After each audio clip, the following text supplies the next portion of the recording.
এবার ভগবানপুরের তৃণমূল প্রার্থী রবিন মণ্ডল রবিন মণ্ডলকে গ্রেপ্তার করা হয়েছে। ভগবানপুরের তৃণমূল প্রার্থী ছিলেন, গ্রেপ্তার করা হলো কেন, রবিন মণ্ডলকে কি অভিযোগ রয়েছে তার বিরুদ্ধে জানার চেষ্টা করব। সুজিত রয়েছে আমার সঙ্গে। সুজিত, মূলত তোলাবাজি, চাকরি দেওয়ার নামে তোলাবাজির অভিযোগ এবং এই রবিন মণ্ডল তার বর্তমান পরিচিত হলো পূর্ব মেদিনীপুর জেলা পরিষদের সদস্য, ভগবানপুর 1 নম্বর ব্লকের তৃণমূলের সভাপতি এবং খেজুরি কেন্দ্র থেকে তিনি কিন্তু তৃণমূলের প্রার্থী হয়েছিলেন, হেরে যান ভোটে।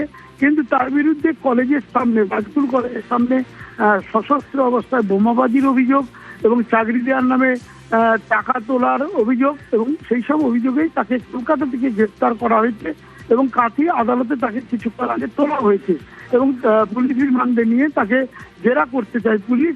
এবং ঘটনা যা ঘটেছে সেখানে কিন্তু গ্রেপ্তারের ভয়ে পুলিশ গা ঢাকা দেয় এবং কলকাতায় লুকিয়েছিলেন আনন্দপুরে এই রবিন মণ্ডল। শেষমেশ পুলিশ মোবাইল ফোন ট্র্যাক করে তাকে কলকাতায় অভিযান চালিয়ে তাকে গ্রেপ্তার করে আনে ভগবানপুর থানা পুলিশ, আর তাকে কাঁথি আদালতে তোলা হয়েছে। এবং এই যে গোটা ঘটনায় রাজনৈতিক মহলে রীতিমতো বলা যায় যে শোরগোল শুরু হয়েছে। ভোট পরবর্তী বর্তমান সময়ে রীতিমতো বলা যায় রবিন মণ্ডলের গ্রেপ্তার নিয়ে আসলে তাবর নেতা ভগবানপুরে এই নেতা তাকে প্রার্থী করেছিল তৃণমূল খেজুরি থেকে, সেই খেজুরির প্রার্থীর পরাজিত প্রার্থীর আজকে গ্রেপ্তার এবং সেই গ্রেপ্তারের ঘটনা নিয়ে বলা যায় যে যথেষ্টই শোরগোল শুরু হয়েছে। সুজিত, চাকরি দেওয়ার নামে তোলাবাজির অভিযোগ, শুধু তাই নয়, তুমি যেমনটা বলছিলে যে কলেজে হামলা, বোমাবাজি, এইসব অভিযোগও রয়েছে এর বিরুদ্ধে।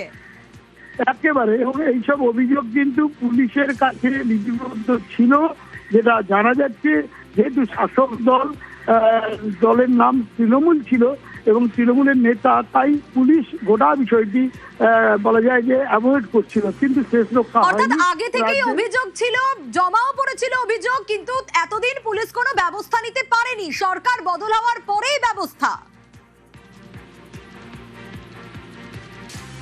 সুজিত, একেবারে, এবং সেই কথাই বলছেন, কারণ যেহেতু শাসক দলের নাম ছিল তৃণমূল আর নেতা শাসক দলেরই নেতা, এবং তার বিরুদ্ধে যত অভিযোগ গিয়েছে কোনো অভিযোগই গুরুত্ব পায়নি পুলিশের কাছে। কারণ একেবারে, এবং সরকার বদল হতেই সব অভিযোগ এবার খতিয়ে দেখা হচ্ছে এবং গ্রেপ্তারও করা হয়েছে। বেশ।